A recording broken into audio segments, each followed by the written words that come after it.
नहीं तो हम साहब वाली बात बोलेंगे। हम की बोलबो परमतर सिगरेट खाते बंगला में। अभी मैं नीचे बैठा हुआ था तो सारे लोगों की बात तो सुन रहा, सब अपनी अपनी अनुभूति बता रहे थे। मुझे साहब की एक लाइन याद आई। साहब महादेव को कह रहे हैं, ले चल मुझे भुलावा देकर। गौर करिए कितनी अच्छी लाइन है ये, ले चल मुझे भुलावा देकर। अभी कोई गुरु भाई भजन गा रहे थे ना, उसमें एक दिलासा शब्द आई थी, वही बात है भुलावा। हम आपको अगर भुलावा नहीं दिया जाए तो कोई भी व्यक्ति हम शिव के पास नहीं जा सकता। ये जितना भी अनुभूत आपने हमने या किसी ने भी सुनाया है शिव को गुरु मान के, ये भुलावा है हमारा आपका। अगर वो भुलावा न मिले तो हम शिव की ओर जा नहीं सकते। कारण है कि बचपन से हमारी आपकी एक आदत रही है कि बचपन से ही हमको आपको सिखाया गया है, जिस काम में फायदा नहीं वो काम करना नहीं। तो हम लोग हर काम में फायदा देख के चलते हैं। और अभी जितना भी अनुभूत जो हमारे गुरु भाई बहन ने सुना है, ये जगत की चीज है। लेकिन एक बात याद रखिएगा, इस जगत के बारे में परमानंद जी बोल रहे थे, लेकिन बात उल्टा बोल रहे। जगत संस्कृत के जंगम धातु से बना है। जंगम का मतलब होता है चलायमान। ये दुनिया चल रही है, यहाँ सब कुछ चल रहा है। गरीब एक दिन माँ के गोद में आए, थोड़े दिन और रहेंगे, साले मरेंगे। चलता जा रहा है, चलता जा रहा है। अंग्रेजी में इसी चीज को लिखा है शेक्सपियर ने, द वर्ल्ड इज पासिंग सो। ये दुनिया एक चलता फिरता तमाशा है और हम आप इस तमाशे में एक पात्र हैं। बेटा के रूप में, बाप के रूप में, पति के रूप में, भाई के रूप में, मतलब जितना भी यहाँ पर रिश्ता है, चाहे आप पत्नी महिला है तो पत्नी है, बेटी है, कहीं पुतोह है, कहीं सास होंगे, एक पात्रता। जहां तक गुरु की बात रही तो एक बात ध्यान रखिएगा, आदमी की जिंदगी की शुरुआत ही गुरु से होती है। आदमी समझे ना समझे इस बात को गौर करने की कोशिश करिएगा तो आदमी की जिंदगी गुरु से ही शुरू होती है। अगर गुरु नहीं हो तो जिंदगी भी शुरू नहीं हो। क्या पैदाइशी गरीब आए थे इस दुनिया में, कुर्ता पहनना जानते थे, पैंट पहनना जानते थे, खाना खाना जानते थे, कुछ पीना जानते थे? नहीं जानते। हम आपको जैसे इस धरती पर आते हैं ना, वहीं से गुरु का काम शुरू होता है। इसलिए शरीर को वो भी तो माँ ही सिखाती है। हमारे आपकी आदमी की जिंदगी की शुरुआत ही गुरु से होती है। भले लोग माने ना माने, भैया क्या फर्क पड़ रहा है। हमें आपकी जिंदगी, मानव की जिंदगी की शुरुआत ही गुरु से होती है। अगर बगैर गुरु का मानव हो ही नहीं सकता है। साले लोग हो जाएंगे, मर जाएंगे, बेकार हो जाएंगे वो। अगर वहां बचपन से गुरु का काम नहीं शुरू हो, माँ अगर गुरु ही नहीं करे अपने बच्चे के साथ, तेल मालिश ना कर दे तो हाथ गोर साले जैसे हैं वैसे घूमे रहे। कल मैं एक बच्चा को देख रहा था तो उसका पाँव टेढ़ा था। तो मैंने कहा इसकी माँ कैसी है, मालिश उलिश नहीं कर देती है, इसका पाँव टेढ़ा होता चला जा रहा है। हमारी माँ सुन रही थी, बोली हाँ माँ रईस के नानी चाहिए, वो नहीं करे वाला है। देखिए एक आदमी की जिंदगी गुरु से ही शुरू होती है, अब उससे ऊपर होती है। एक गुरु का काम तो माँ ने किया, पिताजी ने किया, जगत में परिचय कराया, जगत में बढ़ाया आगे। सामान्य स्थिति में हमको आपको आदमी के बच्चे को विद्यालय से लेके महाविद्यालय विश्वविद्यालय तक भेजा जाता है जागतिक ज्ञान के लिए। जागतिक ज्ञान अगर नहीं हो तो कोई इंजीनियर नहीं होगा, कोई डॉक्टर नहीं होगा, मतलब किसी पद की कुछ कोई गरिमा ही नहीं रहता। तो एक सामान्य ज्ञान में तो हम आप यहाँ तक आ गए, लेकिन वास्तविक में आदमी के रूप में हम आप हुए थे। क्या करने के लिए आए थे, क्या करके जा रहे हैं, ये जानकारी कैसे होगा भाई। अब आइए यहाँ से एक सदगुरु का काम शुरू होता है। सदगुरु में भी हमारे आपके साथ बहुत सारा रोल हुआ है, ऐसा नहीं है कि नहीं आज पहली बार हो रहा है, ऐसा थोड़े। सदगुरु के रोल में भी तो हमारे आपके बहुत सारे ग्रंथ हैं, बहुत सारे ऋषि मनीषियों ने अपनी जिंदगी की कहानी लिखी है, जिसको पढ़ के हम आप उस तरफ बढ़ते हैं। आप इतिहास को पढ़ते हैं ना, हम आप सनातन के अनुयायी हैं। सनातन में तो बहुत सारे ऋषि महर्षि आए, ऐसे ऐसे लोग आए जो भगवान घोषित हो गए, चाहे वो राम हो या कृष्ण हो या बुद्ध हो, बहुत सारे लोग आए। मैं परसों न्यूज देख रहा था, थाईलैंड में बहुत तेज गति से भूकंप आया और बहुत सारे बड़े बड़े बिल्डिंग, बहुमंजिला बिल्डिंग, 50 फ्लोर का बिल्डिंग धराशायी हो गया, बहुत लोग मर गए। हमसे छोटा भाई वो विदेश रहता है, तो मैंने पूछा एक बात बताओ तो थाईलैंड में जो लोग रहते हैं उसका धर्म क्या है? नहीं जानते कि नहीं, थाईलैंड के लोग से मिले थे, मैं भूल गया। कहा अरे वहां सारे बौद्धिस्ट हैं, बौद्ध धर्म को मानने वाले। सोचिए बौद्ध धर्म के मानने वाले लोग हैं और दुनिया का सारा कुकर्म वहां होता है, जबकि बुद्ध के सिद्धांतों को अगर पढ़ा जाए, बुद्ध के अनुयायी से पूछिए तो कैसे उसका आचरण होता है आप देख सकते। किताबें भी कह रही हैं। स्थिति क्या हुआ, आप किसी के बारे में सोच लिए, आप किसी के सिद्धांत पर चल पड़े और आपके आचरण नहीं बदलेंगे तो ये प्रकृति तो आपको छोड़ेगी नहीं। ये प्रकृति, ये परमात्मा, ये आपको हमको माफ नहीं करे। तो हमारे आपके जिंदगी में और सदगुरु भी आए, किताबें आई, बहुत सारे ऋषि मनीषी आए, उनके सिद्धांत आए, बहुत चीज आई, मोटी मोटी किताबें लिखी। कितने सिद्धांत को हम मानेंगे? अगर किसी ने सिद्धांत दिया है तो उस सिद्धांत के पीछे में वर्जना भी आरोपित कर दिया। आज के परिवेश में वर्जना आरोपित कर दीजिएगा तो बड़ा मुश्किल है, लोग नहीं जाएंगे, नहीं जाएंगे। साहब श्री हरिंद्रानंद ने देखा कि हमको ये फेरा, कारण है कि साहब भी तो इस जगत में आए तो जिंदगी में कितना फेरा हुआ है। आप पुराने लोगों से उनकी कहानी को सुनिए, तब आपको लगेगा कि वाह, कैसे कैसे नरक से ये बाहर हुए हैं, कहां कहां फंस गए थे वो।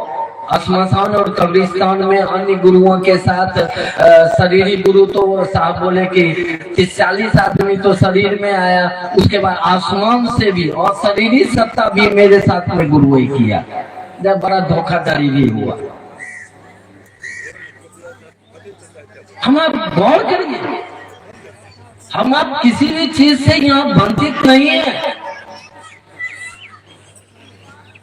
आप सोचिए तो हम हमारे आपके साथ क्या होगा, क्या हो रहा है। पूजा पाठ कम है क्या? आज हमारे लाल भैया बोले कि आप घर से चलिएगा ना, तो गुराई का रास्ता में घर है, उनको उठाते आइएगा। उनका मोबाइल स्विच ऑफ मिला, दूसरे नंबर पर इन्होंने डायल किया, मुझे कॉन्फ्रेंस पे लिया।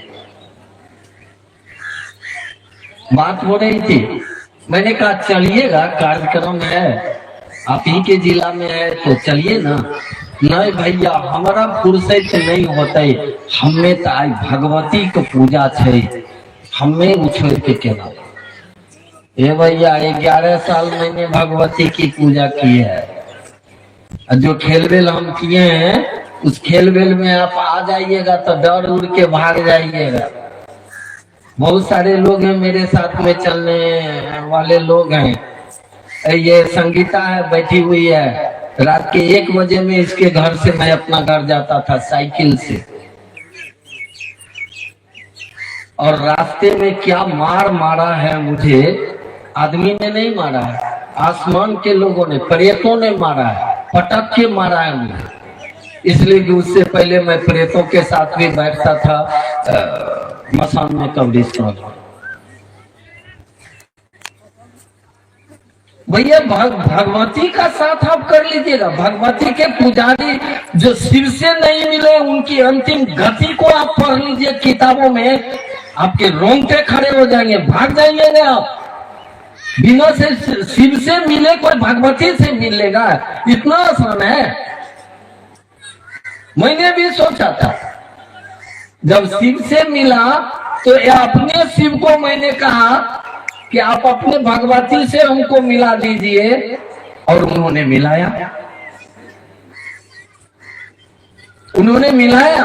और तब जब हम भगवती से पहली बार मिले थे 2006 या 7 में, याद नहीं है अब, तारापीठ में, बंगाल के तारापीठ में। और जब मेरी बात एक माँ और बेटे की तरह भगवती से हुई थी, तब लगा कि अरे ये तो कमाल की चीज है। आज तक तो 10 हाथ है, ये 8 हाथ वाले भगवती की पूजा हुई है। ये भगवती तो इतनी सुंदर माँ है कि दुनिया में कोई ऐसी माँ नहीं होगी।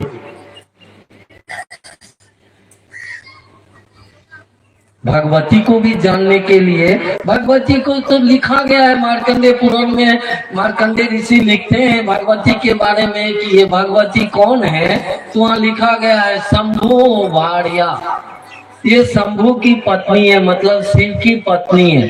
ये किसी के पत्नी से बिना पति के आदेश से मिल लीजिएगा, गर्दन उतर जाएगा भाई साहब। हाथ में त्रिशूल ऐसे थोड़े रख लीजिए।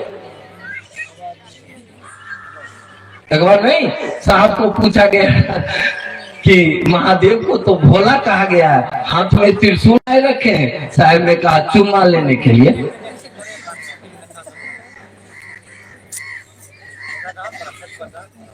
साले किसी के घर में एंट्री लेना चाहते हो, उसकी भाड़िया से मिलना चाहते हो, और उसके पति का कोई परमिशन ही नहीं।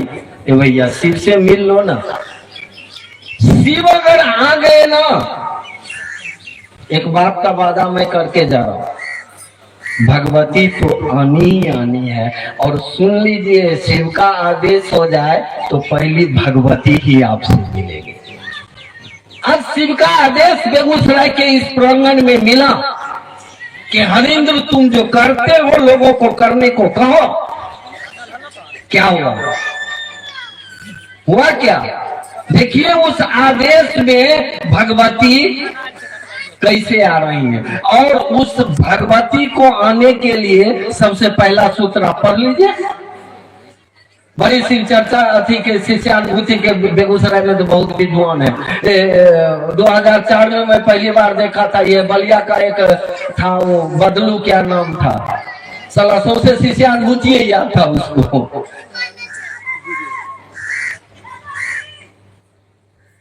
आप पहला सूत्र को पढ़िए, हे शिव आप मेरे गुरु हैं, मैं आपका शिष्य हूं, मुझ शिष्य पर दया कीजिए। ये दया क्या है? ये मैं पूछा था भगवती से तारापीठ में। कैसे पूछा था, थोड़ी सी कहानी समझा देता हूँ। वो साहब का आदेश था, इसलिए साहब नहीं मिलाया था भगवती से, क्या बोले फिर नाम आ गया। हम तो नहीं ये कहना चाहते थे, इसलिए कि एक जगह चर्चा रिकॉर्ड करके फेसबुक पर डाला गया, तो रांची के लोग में हंगामा हुआ कि गरीब कह रहा है कि हम भगवती से बात किए हैं, और उस चर्चा में हम बोल रहे हैं कि साहब के आदेश मिले थे, और जिस आदेश पर जो साहब ने मुझे सिखाया था वही बात मैं भगवती को बोला था, और भगवती मुझे मिली थी, मेरी ताकत नहीं थी। और लोगों ने कहा दिया, गरीब कहता है कि हम भगवती से मिले। ये भैया हरिंद्रानंद चाह रहा है कि पूरी दुनिया को शिव से मिला दें। भगवती तो शिव के अंदर है, शिव की शक्ति है वो। मैंने कहा था भगवती कि देखिए हम शिव को गुरु मान लिए हैं, अब तो हम पूजा वूजा करते नहीं है, आपसे हमको डर है कहीं पूजा छोड़ दिए हैं तो आप तो गर्दनों उतारती हैं। हंस दी थी भगवती, मुस्कुराई थी, लेकिन उनके मुस्कुराहट से मुझे लगा कि लोग कैसे बोलता है कि ये मारती हैं, ये काटती हैं, ये बलि प्रथा, ये फलना, ये ढेकना, ये सब साला आमट बमट है, इतनी अच्छी है, और फिर भी लोग भगवती के बारे में बोलते हैं कि ऐसा रूप है। अब मुझे जो जिस रूप में मिले हम उसी की नहीं बात कर सकते हैं। अब किसी को वैसे उग्र रूप में मिली हो तो पता नहीं। मैंने कहा कि कहीं आप नाराज तो नहीं हो जाएंगे। मुस्कुराई और बोली, क्या शिव को गुरु मानने के बाद तू मुझसे अलग है? जो उनकी भाषा है मैं वही सुना। तो हम कहे कि हम आपके पास कैसे हैं? कहा आपने जिनकी बात को सुन के महादेव को गुरु माना है, उन्होंने आपको क्या करने के लिए कहा है? मैंने कहा जी उन्होंने 3 सूत्र डाला है, कहा मन ही मन दया की याचना करिए और नमः शिवाय से प्रणाम करिए, और जहां भी मौका लगे तो लोगों को अपने गुरु शिव से जोड़िए। क्या करते हो दया की याचना में तुम? हमने कहा हम तो अपने गुरु से कहते हैं कि आप मेरे गुरु हैं, मैं आपका शिष्य हूँ, मुझ पर दया कर दो। तब उन्होंने कहा ये दया क्या है? मैंने कहा हम तो नहीं जानते। तो उन्होंने कहा अरे बुर्बक, दया शिव की वो शक्ति है, तू तो पहले सूत्र में ही मुझे ही मांग रहे हो शिव से, हम अलग कहाँ हुए हैं तुमसे, हम तो तुम्हारे साथ हैं। देखिए समझा दिया, अब क्या करिएगा? अब पूजा अलग से करिएगा? जब दया की शक्ति आपके हमारे साथ है, अब कौन सी शक्ति? वो दया की शक्ति जो जीव को शिव बनाती है, शिव में मिलाती है। इसलिए मैंने कहा कि साहब की वो लाइन मुझे याद आई कि ले चल मुझे भुलावा देकर। ये जितने भी अनुभूत हैं हमारे आपके लिए बहुत अच्छे लग रहे हैं, ये भुलावा है हमारा आपका, लेकिन जिस दिन शिव मिल जाएगा ये सारे अनुभूत लगेंगे कि ये तो कुछ नहीं था यार, वो तो वही सब कुछ है। मजा आ जाएगा उस दिन कि ले चल मुझे भुलावा देकर। ये साहब की लाइन है, मेरी लाइन नहीं है। मैं साहब के पास बैठता था, वो ऐसी ऐसी लाइन को बोलते थे, और फिर बाद में हम लोग पूछते थे कि इसका मानी क्या हुआ, तब वो समझाते। अभी भी समझाते हैं वो। मैं आज से 5 दिन पहले रजनीश मेरे यहाँ सुबह में पहुंचा, और मैंने इसको सुनाया था। ये सुबह सुबह उठते हैं और महादेव ने कहा जिस पात्रता में हो क्या सही पात्रता है? अब मैं सोचने लगा कि पात्रता में तो बहुत रूप में हमें, पति के रूप में भी है, भाई के रूप में भी है, मतलब बेटा के रूप में भी है, बाप के रूप में भी है, सब रूप में। सोचिए तो हमारी आपकी पात्रता इस दुनिया में हर पात्र हर स्थिति में है। हम आप सही पात्र? गौर करिए तो सही बेटा बन के हैं, सही पति बन के हैं, सही भाई बन के हैं, क्या है? नहीं है। कहीं ना कहीं हम आप फेल कर जाते हैं। मांग लीजिए उनसे दया। और रही शिव की बात, शिव तक हमारी आपकी आवाज नहीं पहुंच पाई, नहीं पहुंच। जो शिव बन के आया इस दुनिया में हमको आपको कहने के लिए, आइए हम लोग भगवान शिव को अपना गुरु बनाए। चाहे वो स्टार्टिंग की बात रघुनंदन भाई बोल के गए, उन दिनों याद होगा आपको कि पहला लाइन आया था, शिव आज भी गुरु है। किसने बोला? हरिदानंद ने बोला, नहीं उन्होंने। तू तो सिर्फ बन के आया, बोला आज भी है। हम थोड़े चले गए हैं बेटा, तुम चला जाए। सही, अभी बहुत लोग बोल रहे थे नमः शिवाय की बात, यूट्यूब पर साहब की चर्चा है, सुन लीजिए। साहब बोल रहे हैं, साला एक बार हरिंद्रानंद को प्रणाम कर ले, करोड़ों जन्म आवे इस धरती पर, नमः शिवाय करने की जरूरत नहीं। हमारा आपका प्रणाम तो हरिंद्रानंद को जान ही रहा है। कहां कहां हम लोग बोल रहे हैं। अभी मैं सुन रहा था, एक भाई चर्चा में बोल रहे थे, जय महादेव। ए भैया, आप ही के बेगूसराय की बात है। मैं साहब के पास 2004 में बैठा हुआ था पटना में, रात में। उसमें लिखा गया था कागज पर, जय महादेव, हर हर महादेव, जागा जागा महादेव। अब महादेव के पास भेज दिया गया पूजा रूम में। जानते हैं क्या हुआ था? जागा जागा महादेव पर टीका आया था, न जय महादेव था, न हर हर महादेव था। क्यों आप साहब को बदनाम मत करो। 3 दिन तक लगातार पटना में ये कहानी चली थी कि लोग जय महादेव है। क्या महादेव का जय करेगा साला? वो उसका मतलब हार होने वाला है जो तू जय जय कर रहा है। अरे हार तो तुम्हारी हो रही है, और जिस दिन तुम्हारी हार हो जाए तुम्हारा जय हो जाएगा। हारने के लिए यहाँ कौन तैयार है? ये दया जो है ना, हमको आपको दुनिया में जैसे रखे महादेव के पास झुका देगा। और जैसे झुक गया उसकी शक्ति आएगी हमको आपको। वो शक्ति उसकी क्या? हरिंद्रानंद की शक्ति आएगी। सूत्र उनके द्वारा है, सारी शक्तियां उनकी काम कर रही है इस विशेषता में। अलग से किसी शक्ति की जरूरत नहीं है हमको आपको। अगर दया की शक्ति का संचय हो जाए तो हम आप सीख, लेकिन संचय होने के लिए भी पात्र की जरूरत है। भैया शत्रुघ्न जी एगो शेरनी पाले, शेरनी समझते हैं, शेर की पत्नी, शेरनी पाले। शेरनी बच्चा दी है और उसके दूध का मुझे काम है। हम बोले कि शत्रुघ्न भाई तनी हमरा शेरनी के जो दूध निकालते हैं ना, हमको चाहिए 100 ml या 200 ml। इन्होंने कहा क्या, ए बाबू पात्र लेके आइए। तो हम वो स्टील का एक बर्तन लिया, पहुंच गए शत्रुघ्न भाई के यहाँ। ये हंसने लगे देख के, बोले बाबू इस पात्र में शेरनी का दूध नहीं जाएगा। शेरनी के दूध को रखने के लिए मात्र दुनिया में एक ही धातु है जो शेरनी के दूध को रख पाएगा। बाद में कि किसी धातु में आप शेरनी के दूध को रख दीजिएगा, वो बर्तन ही तुरंत गला देगा, खत्म हो जाएगा, दूध बह जाएगा। शेरनी के दूध को रखने के लिए सोना का पात्र चाहिए, सोना का बर्तन चाहिए।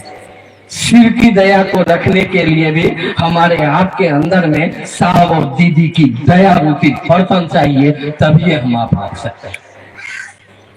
अब उनकी दया रूपी बर्तन बने कैसे? उन्होंने जो कहा करने के लिए हमको आपको चाहिए, अक्षर सा हो। अगर थोड़ी भूल भी होगी ना तो माफी है वहां पर, लेकिन गलती की माफी नहीं है। जान लीजिए, भूल की माफी है। आप किसी कवि के तो उस कविता को याद करिए। एक कवि सांप को देख के कविता लिख रहा है और वो लिखता है, ऐ उड़क उड़ के बल जा, ऐ उड़क उड़ के बल जा, गले हार लेंगे शंभू। उड़क मतलब सांप। उड़क इसलिए सांप को बोला गया है, सांप सीने के बल चलता है, आदमी भी सीने के बल चलता है तो उसका बॉडी टेढ़ा हो जाता है। जैसे देखिएगा दंडवत प्रणाम जो करके जाता है कहीं भी, तो वो सीने के बल अगर उठेगा तो उसका बॉडी टेढ़ा होगा, तब ये उठेगा। सांप सीने के बल चलता है, इसलिए उसका बॉडी टेढ़ा होता रहता है। कभी कह रहा है, ए उड़ा को उड़ के बल जा, सीने में वो ताकत ला, उस सीने में ताकत ला के महादेव के पास जा। ए उड़ा को उड़ के बल जा, गले हार लेंगे शंभू, तुमको वो शंभू गले का हार बना लेंगे।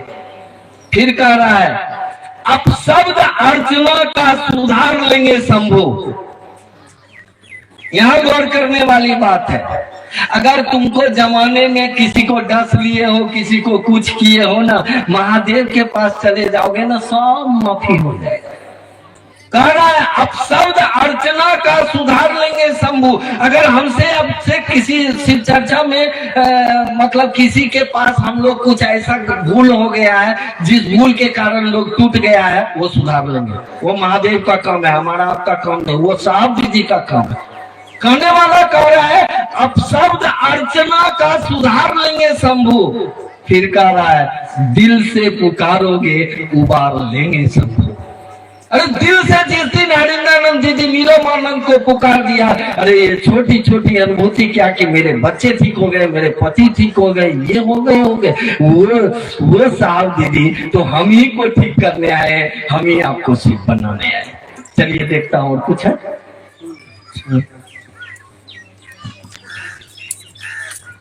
चलिए, जिज्ञासा है, शिव गुरु चर्चा में कलश, नारियल, कपड़ा, फल, श्रृंगार, प्रसाद चढ़ाना जरूरी है क्या? चर्चा में तो नहीं करिए, आप दुनिया में और जगह क्या कर रहे हैं छोड़ दीजिए। शाम के चीजों को आप गंदा मत कीजिए। सामने अपने शिष्यानुभूति का मतलब एक शिष्य के रूप में जो मैंने अनुभव किया है, वो चीज को लिख रहे हैं कि पूजा पाठ से भिन्न है शिव गुरु की शिष्यता। आप पूजा करते हो, आप घर पे करो ना, क्या है?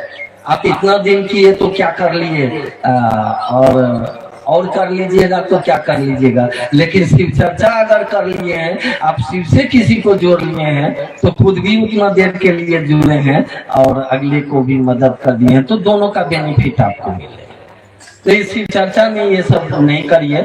कारण है कि वो शिव तो पूरी दुनिया का मालिक है, वो पूरी दुनिया का गुरु है, वो जगत का गुरु है। आप ये सब करिएगा तो अन्य जाति के लोग, अन्य धर्म वाले लोग शिव को गुरु मानने से वंचित, तो हमारा ये काम थोड़ा धीमा पड़ जाएगा। हो सकता है इस काम के परिणाम अच्छे नहीं आएंगे तो आपको दंड भी भोगना पड़ सकता है, तो क्यों करिएगा? जो साहब ने कहा है आपको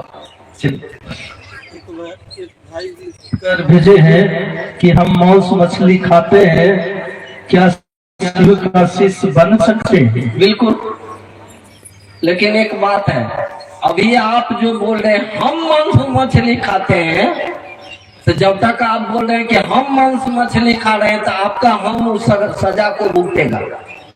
मुर्गा के कटने का भी, या बकरे के कटने का, या मछली के कटने का भी सजा उसको भुगतना पड़ेगा। जिस दिन आपका मन समझ जाएगा, अरे वही शिव तो यहाँ भी है, वही बोल रहा है, उसकी जो इच्छा है वो खा रहा है, वो खिला रहा है, वो रख रहा है, वो रह रहा है। बंगाल के एक अच्छे भगवती के पुजारी कमलाकांत ने क्या कहा? वो तारा के पुजारी थे, क्या कहा उन्होंने? बंगला में लिखा है, हे इच्छा मई तारा तुम्ही इच्छा हो, इस पूरे जगत में तुम फैली हो, एक एक व्यक्ति नहीं, एक एक जीव के अंदर में फैली हो। इच्छा मई तारा तुम्ही, सकल काज तुम्ही करी।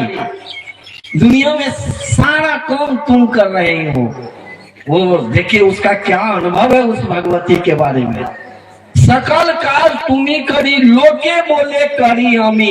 लोग बोल रहा है मैं कर रहा हूँ, मैं कर रहा हूँ। ये भैया, तो जितना देर तक तुम समझ रहे हो मैं मांस खाता हूँ, तो जो मांस बना है उसके मरने का दंड भी भुगतेगा। तो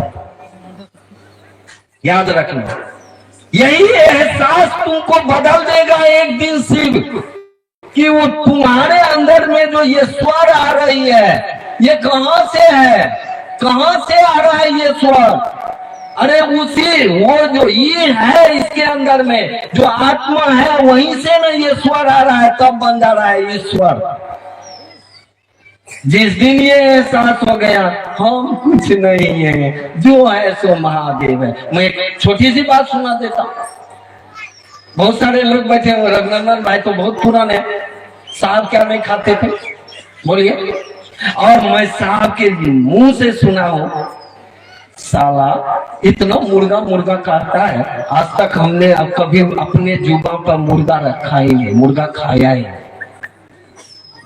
ए भैया यही ना एहसास हो जाए हमको आपको कि हम कौन है, कहाँ आए, किस लिए आए, तो अभी आप ये समझ रहे हैं आप पर कोई बंधन नहीं है, आप महादेव को गुरु बना सकते हैं। और जान लीजिए जितना बंधन जगत गुरु लगाता है या जितना बंधन को जगत गुरु तोड़ता है, दुनिया में कोई गुरु ऐसा कर ही नहीं सकता है, नहीं करेगा।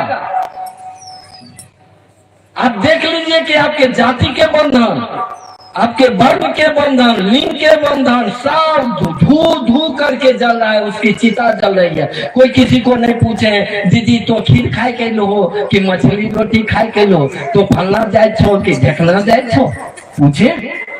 देखिए चिता जल रही है उसकी, कितने बंधन को अब शीर्ष होने की मात्र अभी मानसिकता धारित की है, अभी विचार में घूम रहा है, अभी भाव में नहीं। भाई कोई बोले थे ना भावेन लगते देवता, भावेन देव, और परमानंद जी बोली भावेन देव दर्शन। ये भैया याद रखिएगा, भाव से देवता के दर्शन हो जाए, महादेव का नहीं होगा। ये देवता नहीं है महादेव, महादेव महादेव है। महादेव के लिए वही बात, शीश उतार भूमि धरो, तापर रखो पाओ, गर ऐसा कर सको तो पास आओ, नहीं तो जाओ अपने गांव। यहाँ तो सब कुछ उतार देगा आपका, बहुत नवाबी है ना, सब उतर जाएगा। हाँ बढ़िया, और आगे कुछ है क्या? एक और है कि शिव जब हर जगह है तो मंदिर में ही जाके संतुष्टि क्यों मिलता है? बिल्कुल ठीक आपका प्रश्न। मंदिर किसी के द्वारा बनवाया गया, जितने भी भारतवर्ष में पुराने मंदिर जो लोग बनवाए, या उस शिवलिंग है या ज्योतिर्लिंग है या पार्थिव शिवलिंग, उनमें जो शिव की ताकत आई, और इस जमाने में कोई नहीं मिला, किसको दे, पत्थर में डाल के छोड़ दिया। तो कहीं ताकत है तो उसकी ऊर्जा तो वहां पर काम करेगी भन भन। हमें आप में भी ताकत है, हरिंद्रानंद की, दीदी नीलम मानव की, तब ये यहाँ भन भन आप काम कर रहे हैं, तो सारा नखरेबाजी आपका घुस जाएगा। तो अब उसी ताकत को साहब जो सहेजा अपने में, जो ताकत को सहेजते सहेजते ही शिव हो गए। शिव का क्या मतलब? जो संपूर्ण शक्तियों को धारित किए हुए है वो शिव। शिव का ये मतलब थोड़े होता है। तो साहब ने जो शिव से दया की शक्ति को अपने अंदर में सहेजा, उसको कवर कर लिया वो शिव, जो हमको आपको जीत से शिव बना।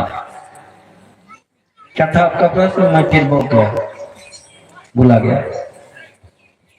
शिव जब तो कहने का यह मतलब है कि वो लोग पुराने लोग जो पूर्व में हमारे ऋषि मनीषी और सारे संत लोग आए, उनके पास जो शिव की जो आराधना साधना उनको गुरु के द्वारा मिला, उन्होंने किया और शिव की शक्ति को प्राप्त किया।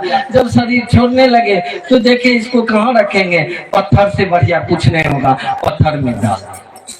लेकिन एक बात याद रखिएगा, उस पत्थर से भी उस शक्ति को निकालने की अगर ताकत हो तब तो आपके लिए है, और ना आता है तो किसी काम का नहीं।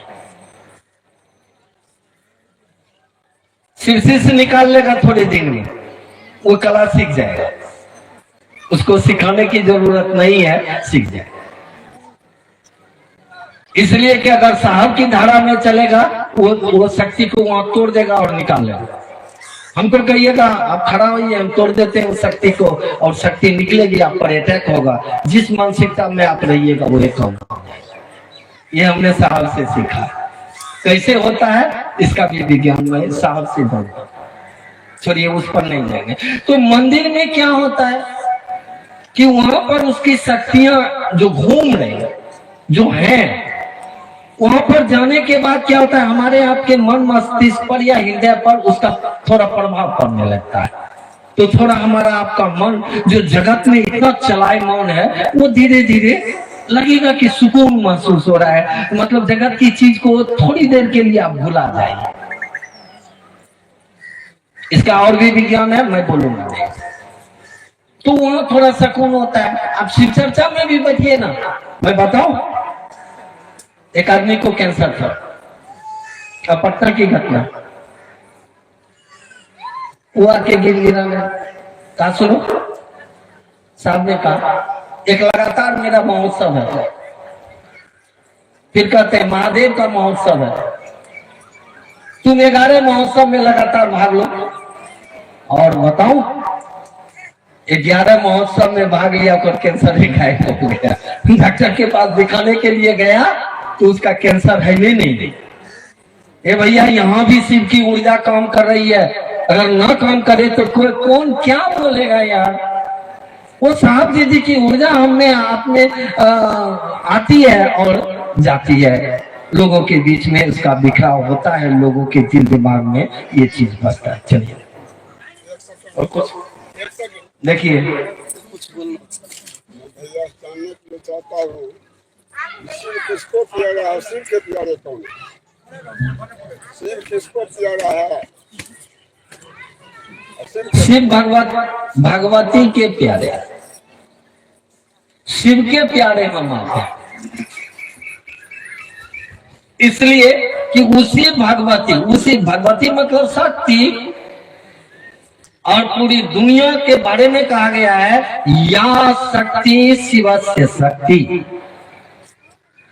एक जगह हमारे ऋषि, हमारे मनीषी लिखते हैं, उस शिव के बारे में लिखते हैं कि वो महादेव, वो महेश्वर, वो के बारे में क्या लिखा जाए। वो लिखते हैं एको अहम बहुश्याम, मैं ही एक हूं, मैं ही एक से अनेक में बदला हूं। पूरी दुनिया में मैं हूं, दूसरा कोई हो ही नहीं सकता। लेकिन शिव जाने कौन चीज से जाते हैं, जानते हैं? शिव ऐसे आपको नहीं पकड़ में आएंगे। शिव जाने ही जाते हैं अपने शक्तियों से। मैं 2012 या 11 की घटना सुनाता हूं आपको। साहब ने चित्तौड़िया में, रघुनंदन भाई याद करिए, जहां सफारी खड़ी होती थी, जो सफारी मुझे साहब ने दिया था, वहां दीवार पर लिखा हुआ था कि परमात्मा की श्रेष्ठतम शक्तियों का प्रगटीकरण ही कहलाता है शिव। परमात्मा की श्रेष्ठतम, जो सबसे अच्छी शक्तियां हैं, जब उसका प्रगटीकरण, उसका किसी बॉडी में आना, किसी शरीर में आना, आपको एहसास करा देगा कि वही शिव है। और वही परमात्मा की जो श्रेष्ठतम शक्ति है वो साहब श्री हरिंद्रानंद में आई। दुनिया ने कहा आप ही महादेव। अब मैं कुछ नहीं बोलूंगा, तो मुझे आदेश हो रहा है, इससे ज्यादा तुम्हारा कोई समझने को तैयार नहीं है, इसलिए माफ करिएगा। फिर हम मौका दीजिए, हम आप सबसे मिलेंगे और मेरे जैसे बेवकूफ को बुलाने की जरूरत नहीं है। आप शिव के आदमी हैं, आपके साथ मेरे साहब दीदी हैं, आप शिव कार्य को करिए। अगर मेरा साथ ढूंढिएगा, मैं कहीं भी आपको साथ दूंगा, कहीं भी आपको साथ दूंगा। आप सभी लोगों के चरणों में मेरा